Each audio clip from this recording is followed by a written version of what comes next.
Okay, so today we're going to be replacing the screen on a MacBook Air. So the last time I did a video of replacing the screen on a MacBook Air, it was a really poor quality video. The reason it was a poor quality video is because that was the first MacBook Air screen replacement that I had ever done.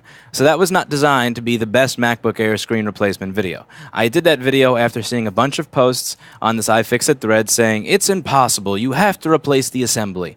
And I had an employee on vacation that week. So the whole idea of that wasn't necessarily to make the best video of how to do it. It was rather to make the point that for this thing that everybody's saying is impossible, not only can I do it on the first time, but an idiot business owner, not even the proper technician, the idiot business owner will do it right in the first time. The problem is that I see a lot of people commenting on that video, a lot of people using that video, and they think that that's actually how they should fix it.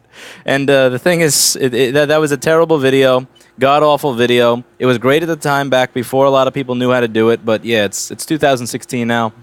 I'm sure a lot of other people have done videos on how to do it properly, so I'm going to go over that here. So the first thing I do is I use this little JBC hot air station, and what I'm going to do is lower it to a temperature where I don't have to worry about melting the rubber here, so I'm going to go, like 175 Celsius and low air.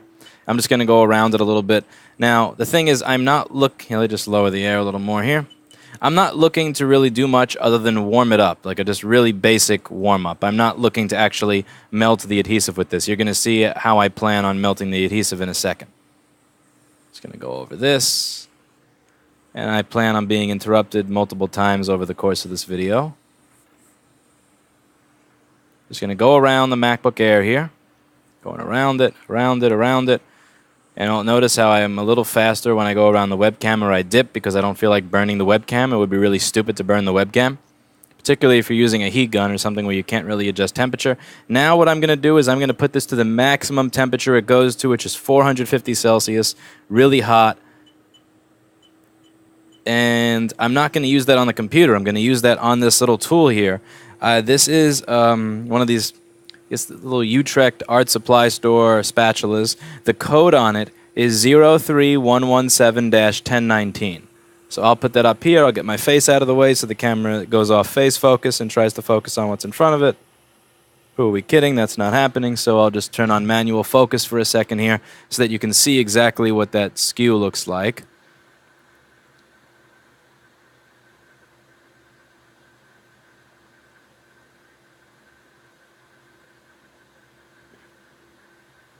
That's about as good as that's going to get.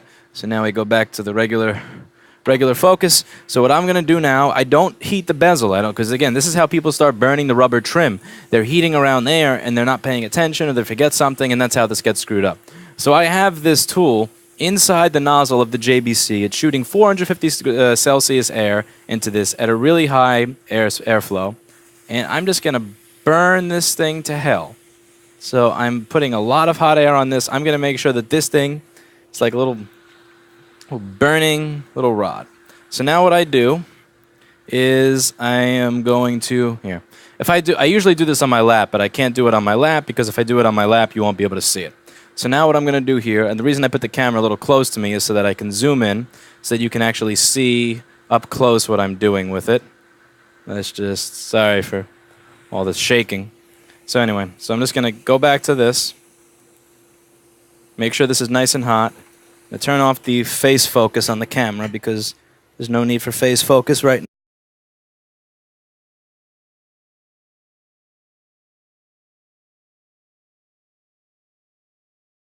now. All right.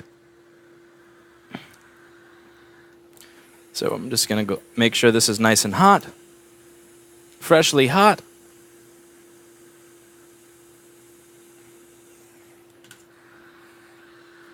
This and watch. It's going to cut through the adhesive very nicely.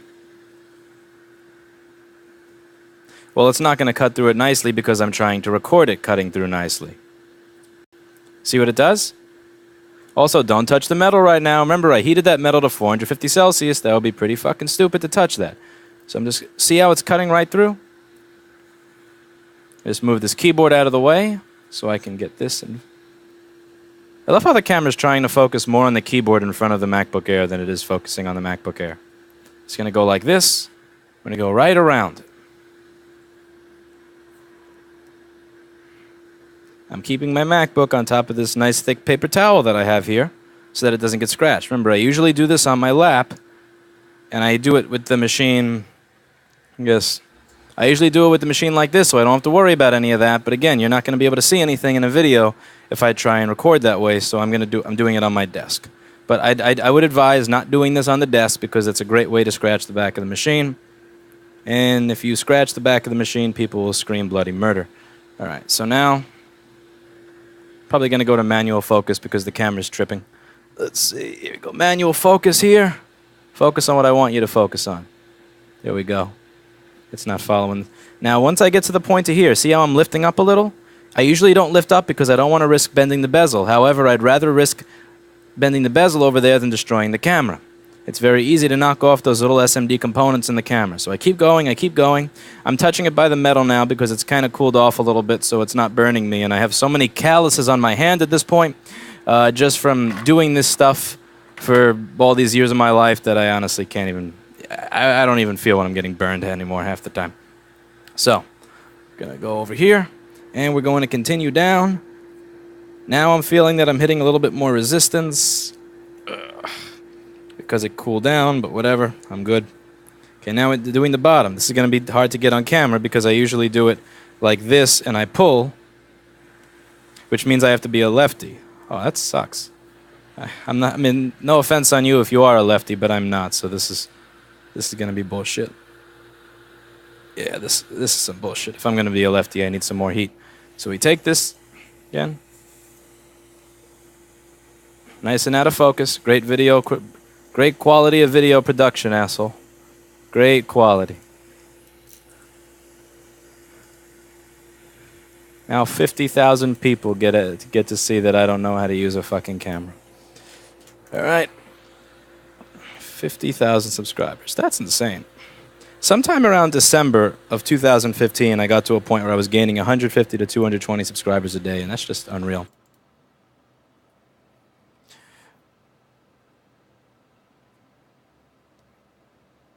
All right, so here it looks like we're just gonna... Okay, so let me just wiggle this a little bit. It got cold since I just had to go help somebody, so I'm just gonna heat this up a little bit. Gonna heat it up. Gonna try and fuck with the focus here. All right, now we heat it. Great. Now you have a perfect in-focus view of what it looks like as I'm heating the spatula, which is totally worthless effort that I could have applied to something else. So now, come on, turn the focus back, idiot. There we go. We're gonna go back.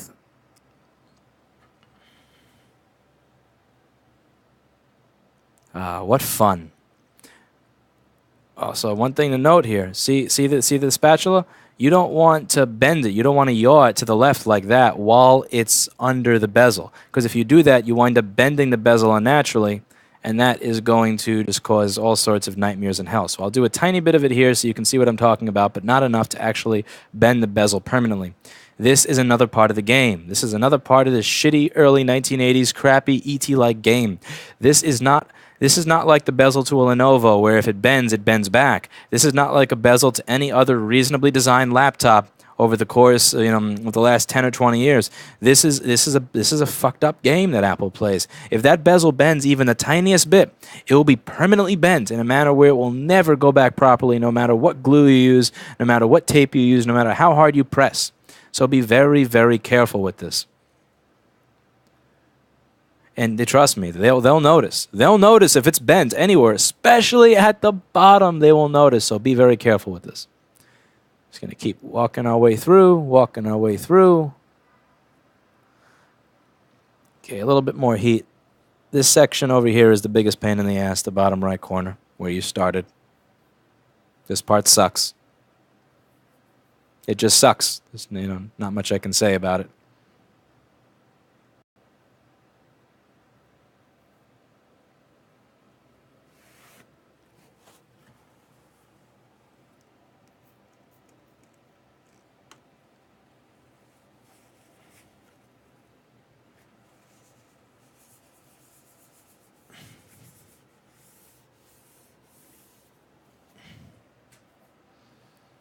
Aye. Here we go. We're just about to the end. Come on. Fuck you. Come off. Come off. Come off, you piece of shit. Here we go.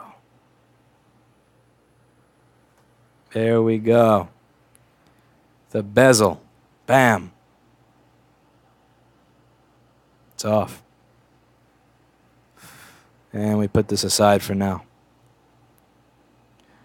And here's the part where you get to realize that I unplugged my microphone for a short period of time, so I'm overdubbing.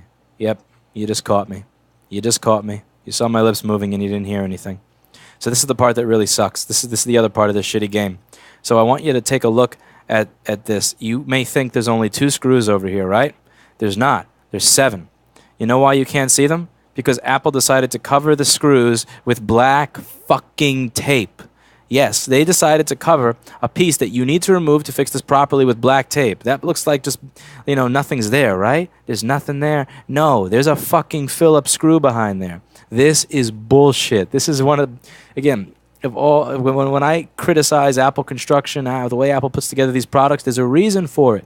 There's no fucking point to a piece of black tape being there. There is no engineering, no design reason, no longevity reason, no repairability reason it serves no fucking purpose.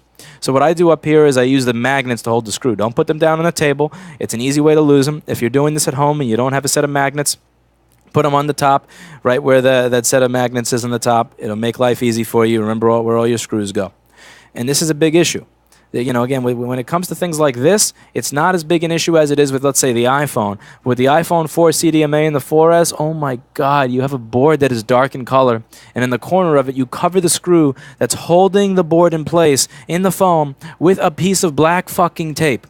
How many people out there in the world managed to destroy an iPhone 4 because they didn't notice that there was a screw that was covered under tape? Every screw in that machine, in that entire phone, is not covered with tape, except for the one fucking screw that is covered with tape.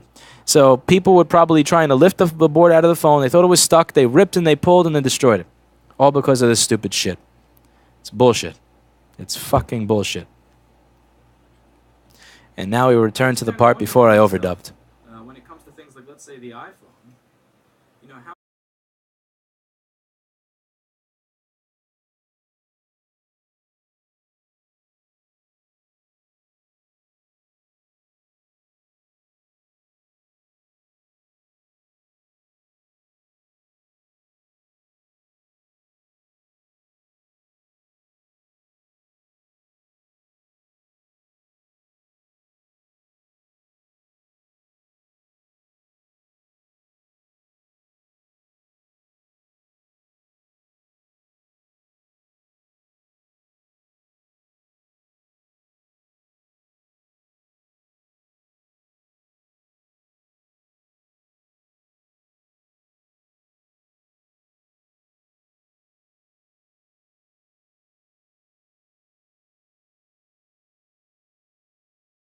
So, now, more of this hidden shit.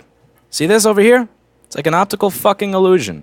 So we have this little black piece of tape on this black PC board, and that's going to a cable behind it. And that's a cable that's really easy to rip. And you know what happens if you rip the cable? You have to replace the backlight. You know what happens when people replace the backlight? They fuck up the layers and it doesn't look the same. Again, think of this like a really shitty video game. I want you to think of this like one of those really crappy video games from the early 80s where, you know, not the good stuff like Mario. I mean, like the really shit games where, you know, you're supposed to like dive into a pit and then like try to make your way up from the pit, but you keep falling if you're like 1 pixel away from where you're supposed to be.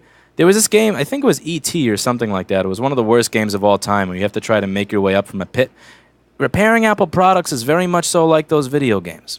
So you got this. See this? The tape? Okay, I fucked up a little. I removed some of the covering on this PC board.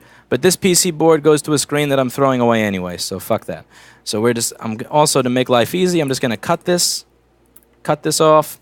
Now, because again, I don't care about this PC board. This PC board is worthless to me. What I care about is that little cable behind it. So first thing I'm going to do over here is I am going to disconnect the LCD cable So this over here is the display EDP DisplayPort cable that's connecting the screen to the computer. We're going to disconnect that. Also, note I didn't unplug the battery for this.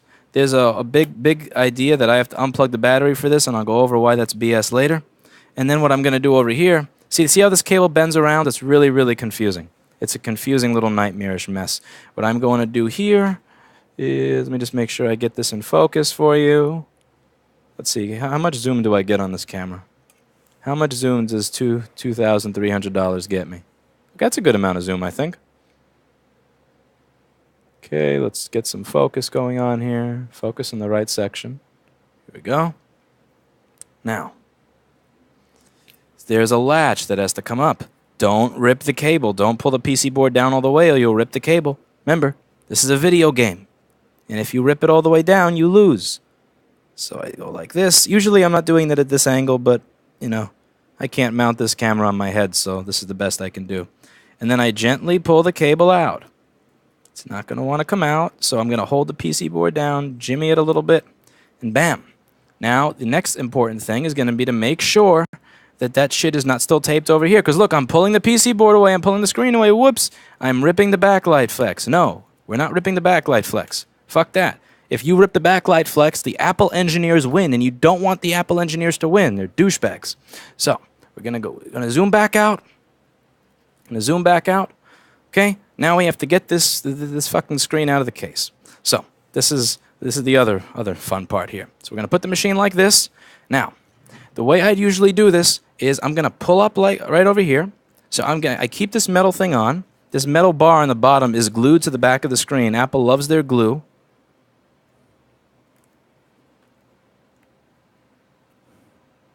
Apple. Okay. Now, see how I'm pulling upwards? It's not going to come out because it's glued on. So what I'm going to do is I'm going to turn on the JBC, but I'm not going to turn it on at a hot temperature. No 450 Celsius here.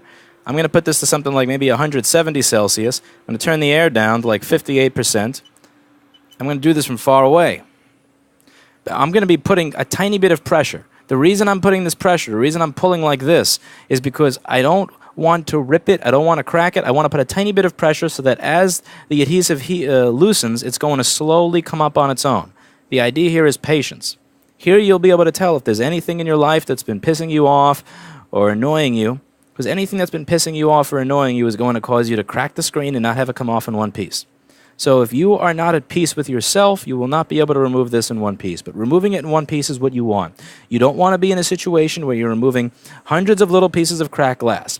The way that people destroy the back layers of the screen is that they're trying to remove the cracked glass with a tool, and they're touching it, and they repeatedly touch it, and the glass touches it, and as they're cleaning it, they're fucking it up. So the best way to not get anything on the back layers of the screen is to not fuck it up. It's just to not get any glass on it and to remove this in one piece. Now, what do I mean when I say back layers of the screen? What I mean when I say back layers of the screen is very simple. The rear layers of the screen on these models are the backlight diffuser. Now, in old laptop LCD panels, the idea is that you had the backlight, the diffuser so that the light was spread evenly, and the actual screen itself all in one piece. In this model, they're all glued together, and when I remove the LCD, the layers will still be there. So, if you get anything on those pieces, you're screwed. This was never meant to be opened up by idiots in in an office wearing gloves that cost 10 cents. This was meant to be designed and manufactured in some kind of professional, real professional manner. Not to knock myself there, but like the traditional definition of professional. The ISO clean room and all that shit. Now what I do once I lift it up, I don't want to screw myself and have this fall back down while I'm lifting the other side. So what I do at this point is I scrape up the adhesive. Let me just zoom in on the adhesive here. This is taking a lot longer than usual because I'm recording it, go figure. I'm going to just zoom in on this. All right. So check this. I'm going to grab the adhesive with the tweezer, and I'm going to rip it right off.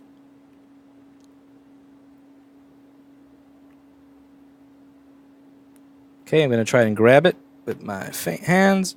Slowly go like this. So now I don't have to worry about the left side falling back down because it won't stick. You'll also note that one of those diffuser layers is trying to come up with it, and we're not going to let that happen. We're going to we're going to sell that thing a big GTFO, but that comes up in the next part. Now we're going to move over to the other side. Alrighty, let's get this in focus here. Okay, focus. Oh, focus, hocus pocus. There we go. Other side is now in focus. Alrighty. Kind of in focus, maybe sorta. See what I'm doing here? I'm lifting up this. Well, you can't. You can't see shit. Alright, let's see. Can I do it by this? So I'm going to lift up the screen a little bit like this. I'm going to still be pulling it from this middle tab. Pull it from the middle tab, like so. And I'm going to start heating the other side. Now, the other side is a bit more adhesive on it. I think that piece is a little larger. And the other side is always the one that's a pain in the ass to get off. So I'm going to up the temperature a tiny bit. I'm going to go up to 200 Celsius here. And the thing is, it's not really about the temperature you set. It's more about how far away you have the tool that's making the hot air. Because, I mean, I can do this with a heat gun if I want to. And there's no temperature control on that. There's like on and off. So we're going up and down, we're going up and down. Using a very conservative temperature of 200 Celsius here. I'm taking great care to not burn the webcam cable. That would not be nice. But I doubt I'm going to really do much with 200 Celsius unless I keep it there for a really long time. I know what you're thinking. Put the camera on the other side, but I have nothing to put on the other side for the camera. Let's see, I can get a, here we go. This is a bit of a better angle. Nothing to rest the camera on the other side. Do this. Maybe zoom out a tiny bit. Okay, there we go. That's a better angle. Not the way I would usually do this. So see, I'm pulling upwards on from this metal bar. And the idea is that I should be pulling it with just a tiny bit of tension, just enough so that when the adhesive loosens, that it just comes off on its own. Because if it's coming off on its own gradually, I'm not going to have that issue where the screen cracks on its own. And I don't want this to crack. I want this to come off in one consolidated piece. I'm going to take my time with it. And while I'm taking my time with it, the phone rings. Whoa, that surprised me. Somebody called that was actually happy. That never happens. That's how you can tell that somebody's probably not from New York, when they call and they're happy. Or that they weren't born here. I always try to answer the phone happy, like, hello. What can I do for you? In happy tone. Because people kind of tend to mirror how your emotions, or how you act. Even pissed off people can be made to smile sometimes with a little bit of, like, a smile on your face, or just a positive attitude. Sometimes it doesn't work. Some people are just miserable pricks, and yeah, that's okay. We're getting there. Come on. I'm using it. No, you're not using the temperature I'm used to. I should just go higher. Here we go. 230. Up, down. You also don't want to burn the back layers. Too little heat, and you'll crack the screen because it won't come off. And too much heat, and you'll burn the back layers. And again, remember, this is like a game, like that shitty little ET game from the early 80s. You don't, and so easy to lose. If you do anything wrong, you do not get, you do not pass go, do not collect $200, do not make any money. So it's important to do this properly. Now what I usually do with the heat gun is I actually hold it up really far away. That heats more of the whole area.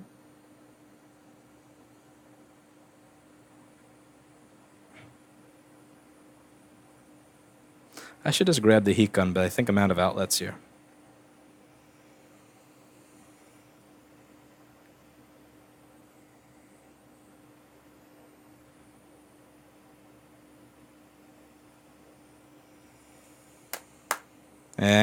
No, nice try.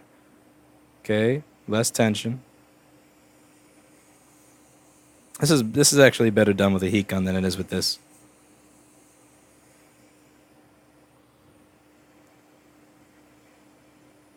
Okay, it's starting to come off.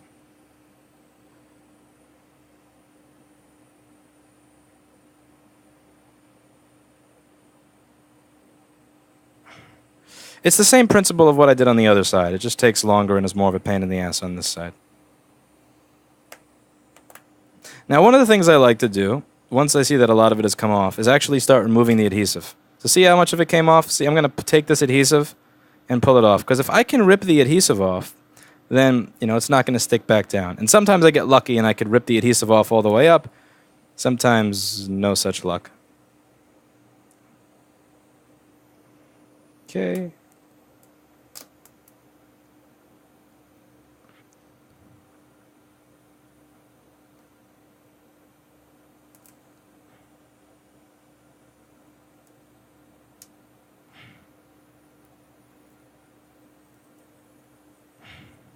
Okay, so I didn't get it off all in one piece. I was very close to it.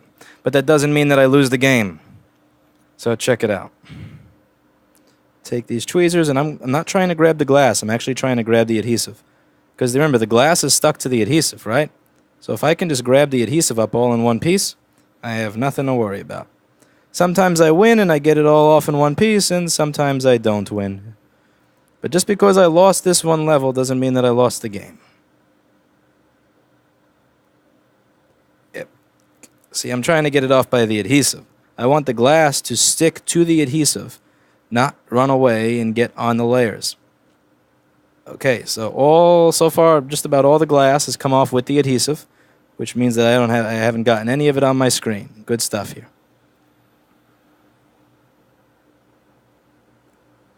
And also, with the old adhesive, I don't reuse this old shit. Because here's the reason I don't reuse the old adhesive, because there's different schools of thought on this. The old adhesive itself can have little cracked pieces of glass on it. And if you put the new screen on top of the old adhesive and there's a little piece of glass on it that you can't see, it may crack on its own. The screen itself may crack because, you don't want this sitting on an old piece of glass, right? So this is the screen. Now, if I put this screen on top of tape that has cracked glass from the old screen on it, and I push, look, so this is what's going to happen when you push on this screen.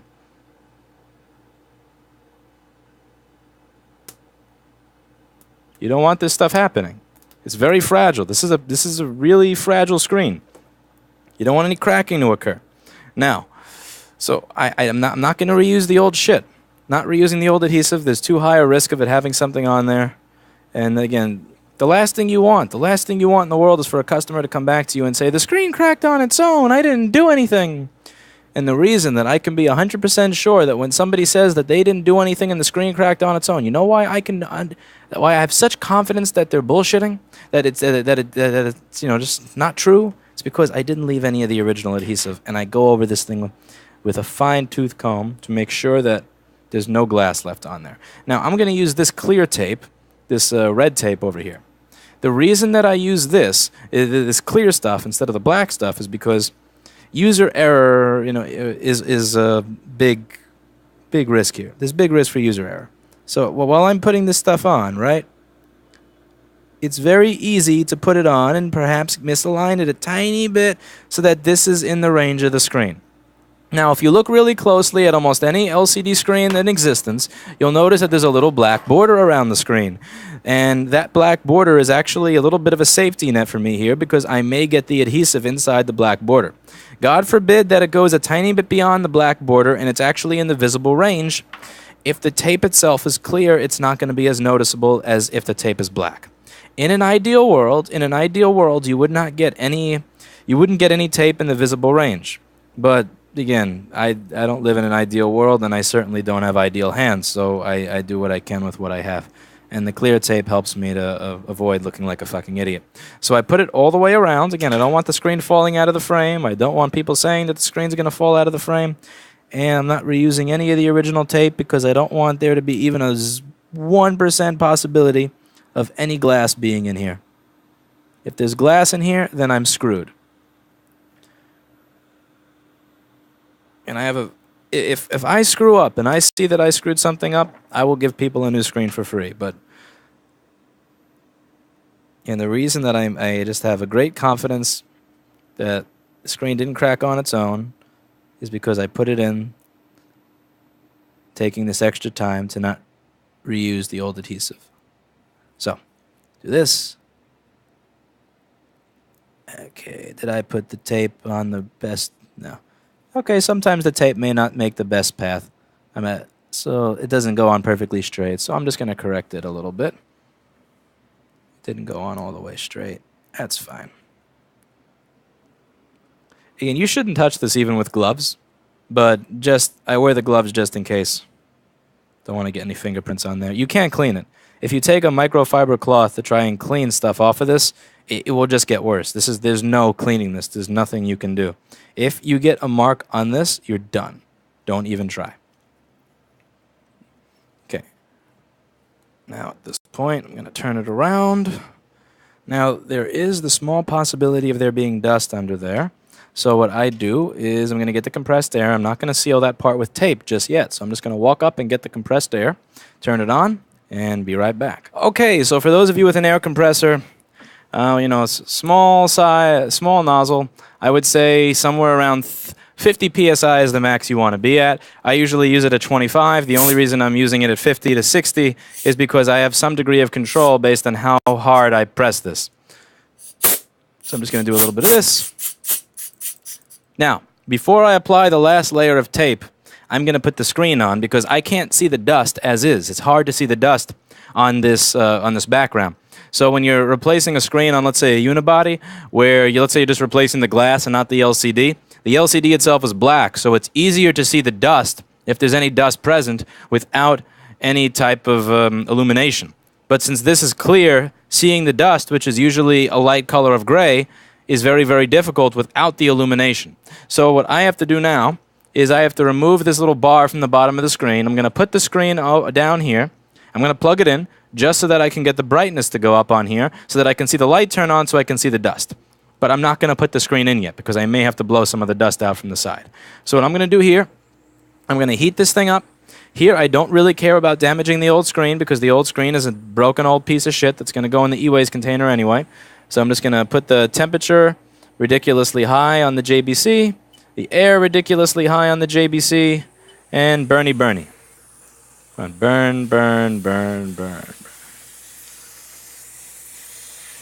Burn this.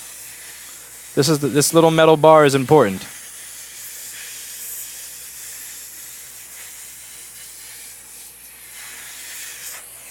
Okay. The whole idea behind the metal bar is that it's going to hide the individual LEDs in the bottom, because if you don't have this bar there to cover the individual LEDs, you'll see a little pattern at the bottom. Guess how I learned that one. All right. Didn't heat it enough.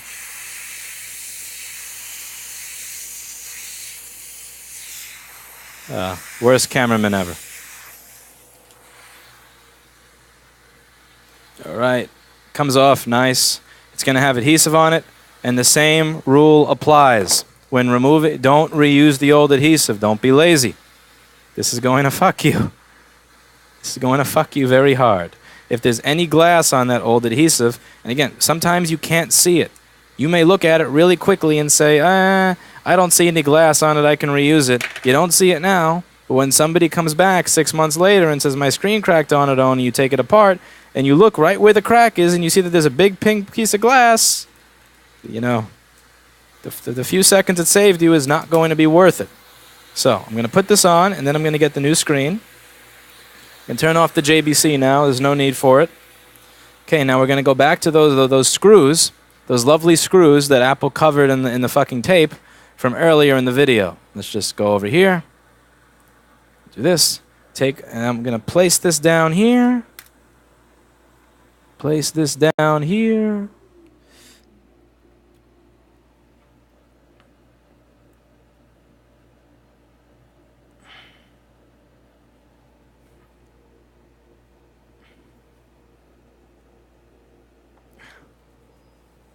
Screw it in. Nothing super complicated on this part.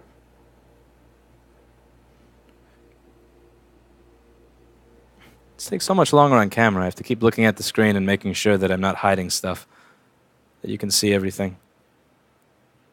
Once you get really good at this, I would say 17 to 20 minutes should be the amount of time it takes you. If you're doing it for the first time, expect it to take 1 to 2 hours. My first video was somewhere around the hour to hour and a half mark, I believe.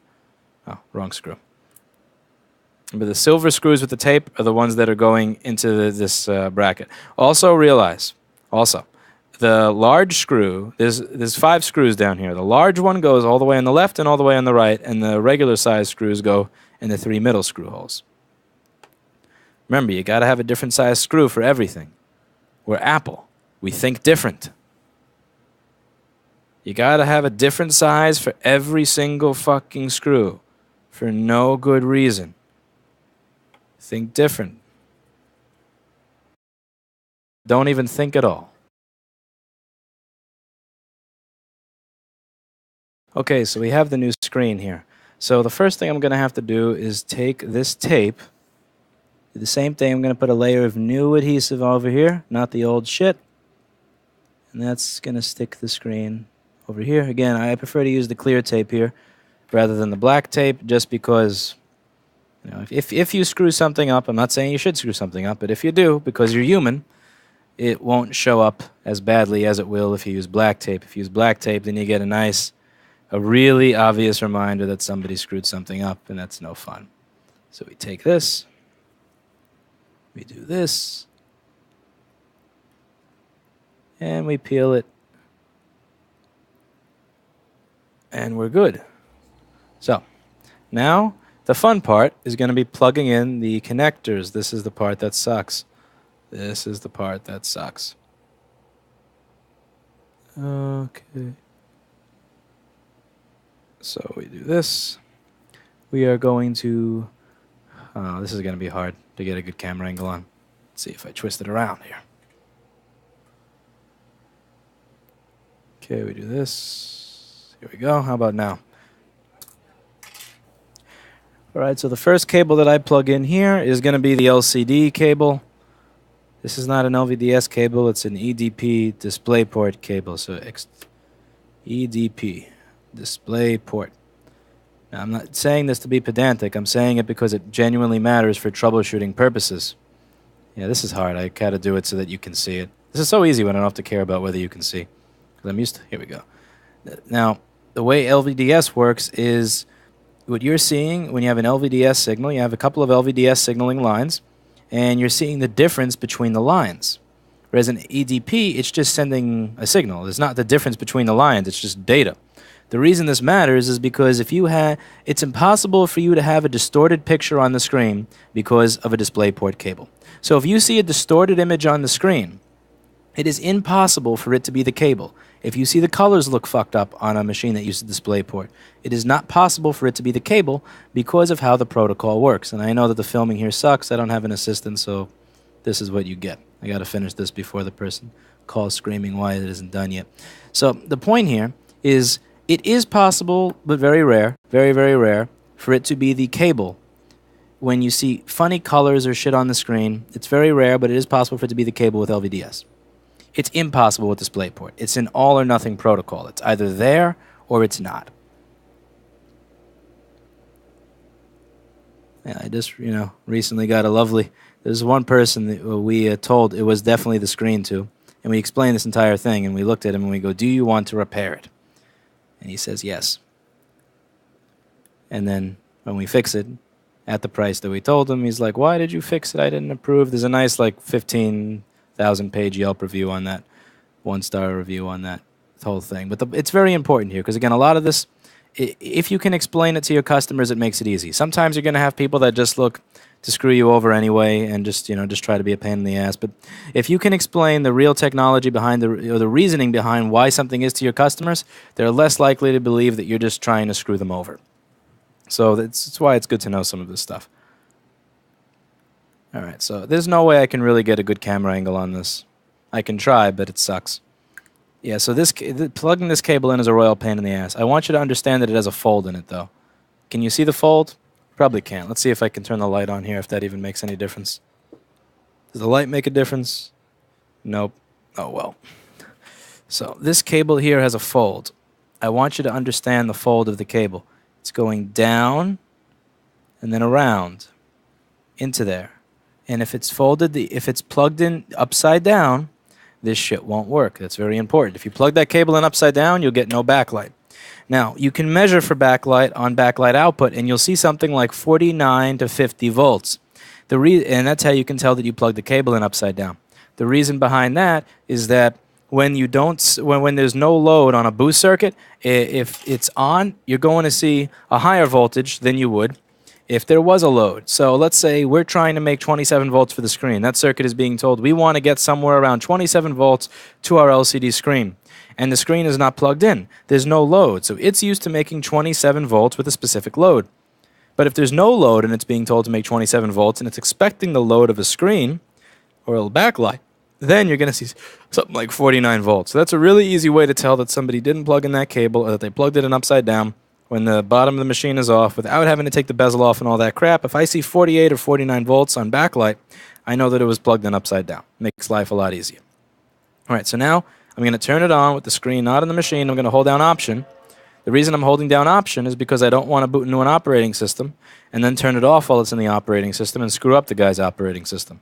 So I'm holding, and this also allows me to see a picture. Also, see this? I used to get a lot of morons when I was selling screens on the internet who would say, "Look, there's dead pixels. Look at the dead pixels." Like they would totally ignore the fact that the dead pixels are it's a screen protector. Do you really think that the dead pixels on the screen are going to say 505 OTL 3-0121? Like no. Like what a coincidence that the dead pixels just so happen to be a fucking coherent expression. They're not dead pixels, so please don't torture your panel vendor. So I see a little bit of dust over here, which is not going to show up on the camera because it's far too bright.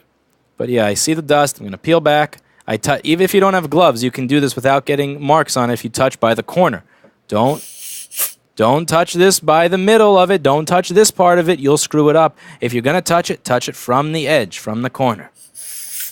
I blow away the dust that I see. I'm glad that I didn't seal it before, because if I did, I would have sealed that little piece in. And now I can lay down my adhesive. And I lay down the roll of it, and bam. Again, it's good to use that clear adhesive because even if you screw up, you can save yourself. Now, do this.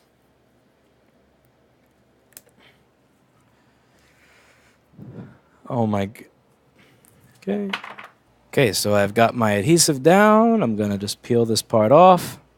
And then we're very close to getting to the most miserable part of this entire job. So I'm going to just get my adhesive off here. Yeah, push it down. Break it off. There we go. Now blow away any of the dust that may be on the top layer.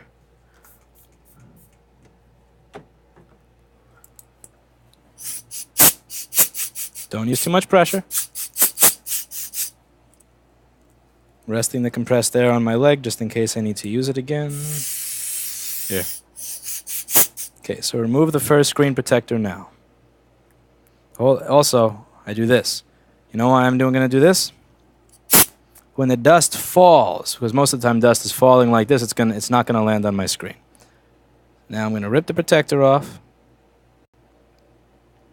This is much harder with gloves than without gloves, and it's also considerably harder when people don't stop calling.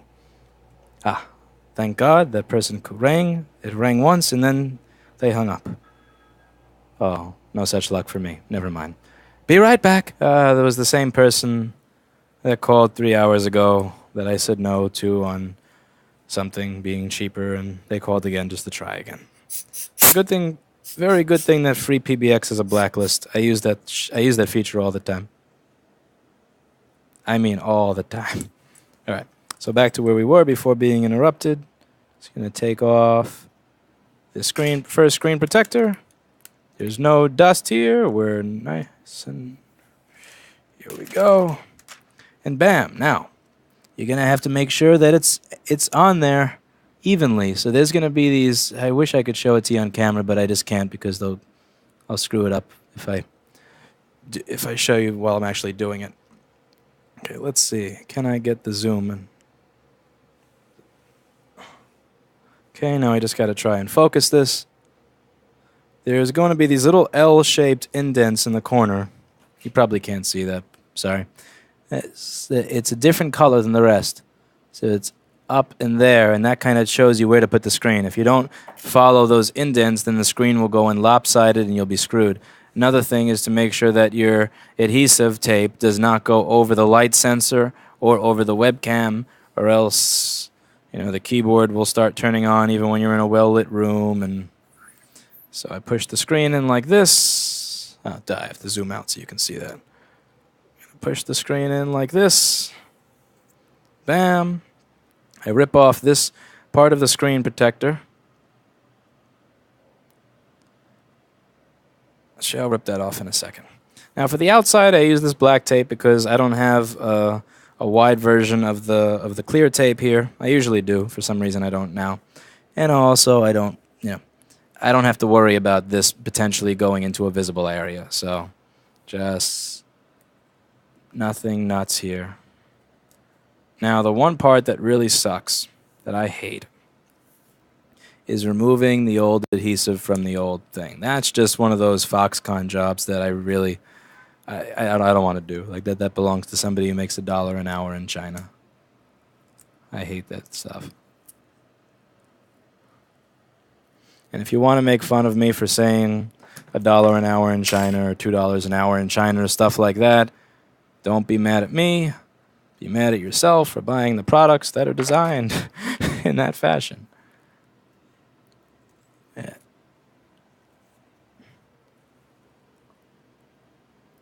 Okay. Take you off. Make sure the black tape is rolled on the inside. You can use a scissor instead of your fingernail. I'm using my fingernail because the scissors are up front. And I know that as soon as I go up front, the phone will ring and I'll have to sit back down or something will happen. So I like using my fingernail to cut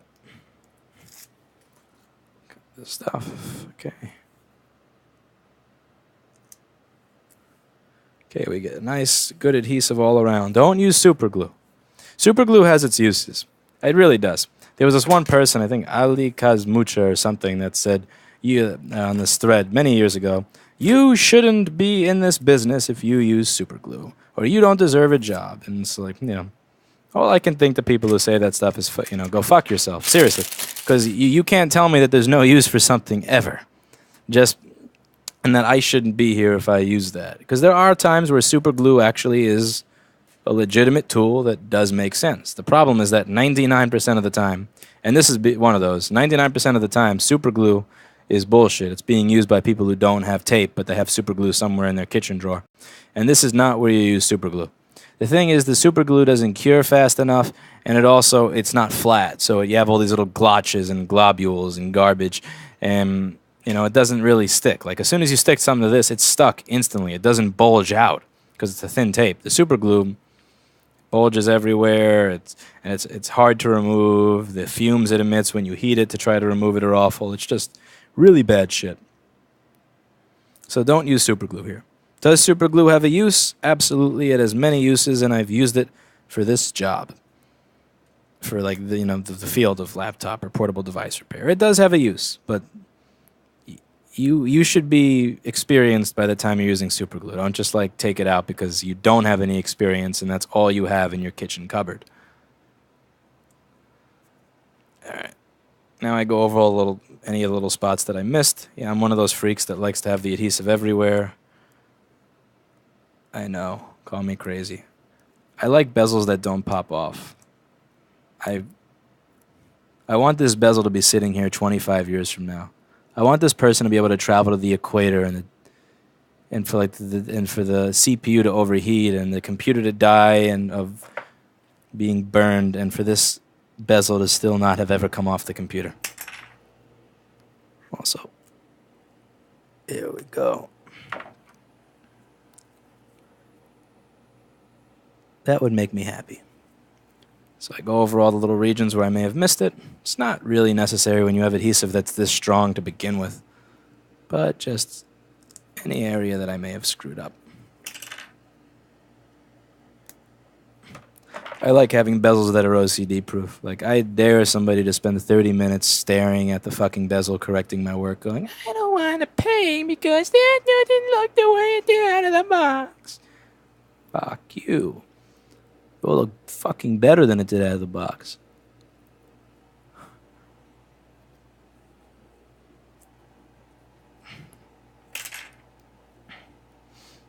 I also don't grab the scissors often because I lose them constantly, and the receptionist will kill me if I keep losing her scissors.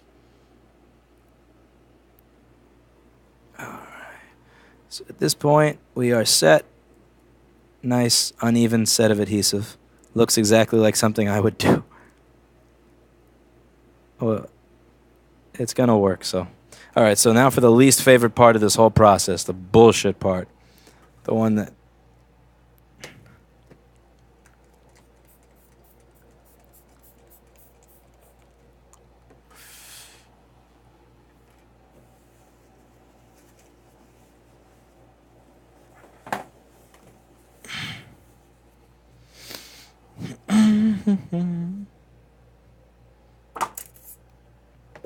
The bullshit part is going to be removing the adhesive from the old bezel. Ah, this part sucks. And again, but you have to. Don't put this back on there with the old adhesive. That's such a shit thing to do. You may not get all of it. Now, there's two adhesives on here. There's the black one, which just peels off like this, which is great. I like this. This is nice stuff. I enjoy it. I think it should be used more often. And then there's the clear stuff, like this, which is going to make you want to kill yourself. Let's get a better view. Man, this stuff sucks balls. Oh, this just... There's no other way to say it. This part just sucks. This part just sucks. Now, in an ideal world, you'd be able to get it off in one piece, which is what I'm trying to do. Make it nice and slowly. But see, it kind of strips off at points like over here, and it's just horseshit. All the fucking adhesives to use, Apple. Why? And if you leave a layer on that's like really, really, really thin, it's not going to affect anything. But you don't want to leave this huge bullshit on, because I've seen people leave all this old crap on and glue this on top of it, and that's bullshit. That's genuinely bullshit. That's just being lazy. I'm not going to remove every single little inch of it, because that would be a couple of hours of time there, and that's not going to make any fucking difference. I mean, literally no discernible difference, no noticeable difference, no measurable difference. So that's a layer. But this, you try to get it off in one piece. Peel at one end, really get all the way under it, make sure you're all the way under it, and then just pull, and it will come off. Yeah.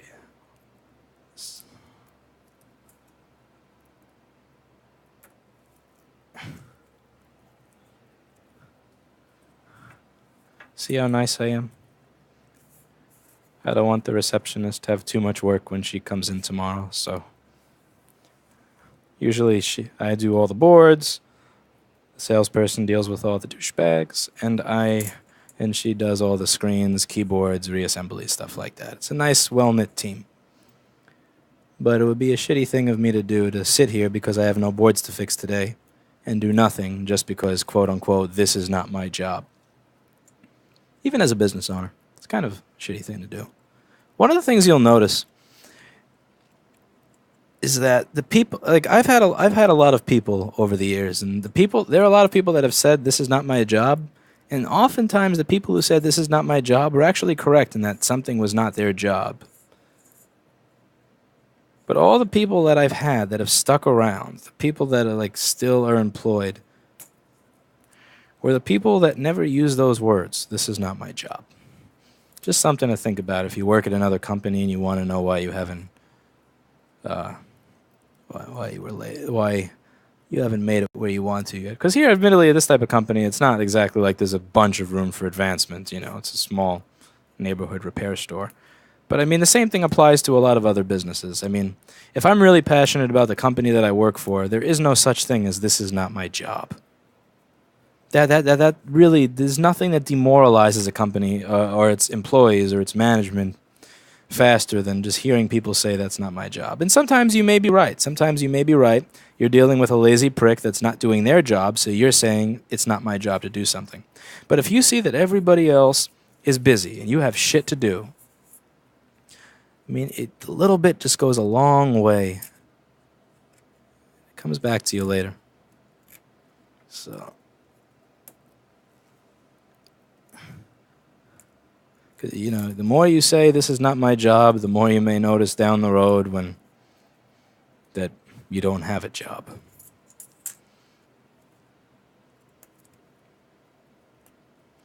You know, I suck at this. I suck ass at this job. I hate it. I'm not going to just not do it, sit here and twiddle my dick all day, and leave a bunch of stuff for the person who comes in tomorrow. That's mean. It's demoralizing.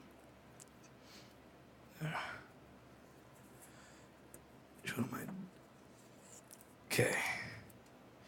So.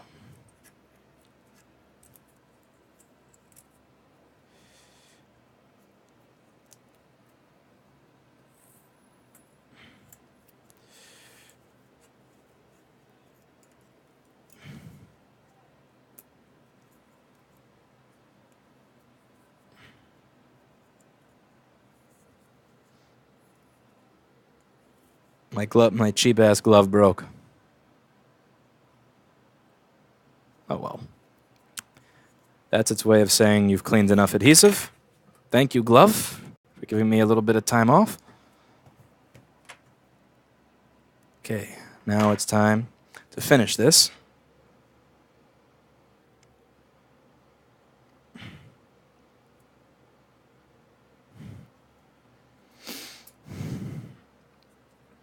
I'm not going to boot it up because if I do, you'll get to see the person's name and you'll internet stalk them. I've got some... This has happened before. So, it's going to get that little... Fucking...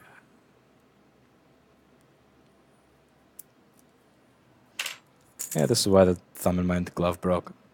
I try to limit how much I touch computers that come in with my bare hands as much as possible now because they've just been getting dirtier and dirtier. I had one get sent here with some pieces of Fig Newton stuck all over it and inside of it. I was curious why the hell this one slot had ants crawling all over it. I opened the computer, it's filled with fucking Fig Newtons. There's ants inside the optical drive.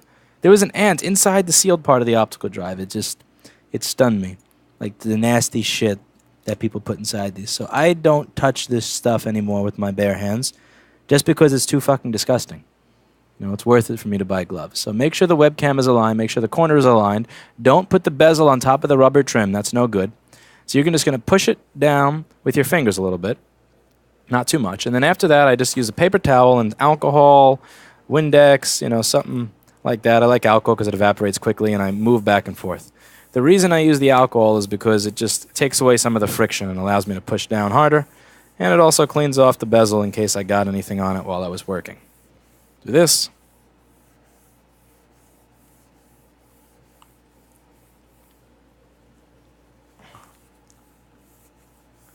And I'm just about done here. This is it for today. And okay, again, the bottom, this is the part that really matters.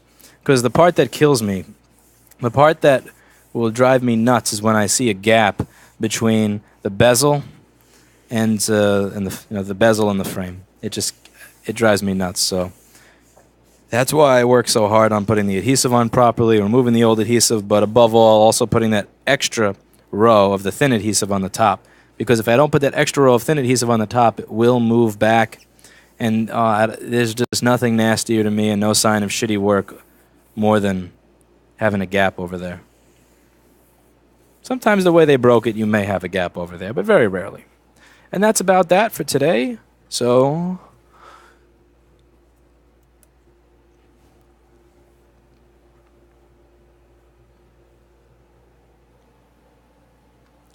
there we go. That is how I replace the screen on a MacBook Air.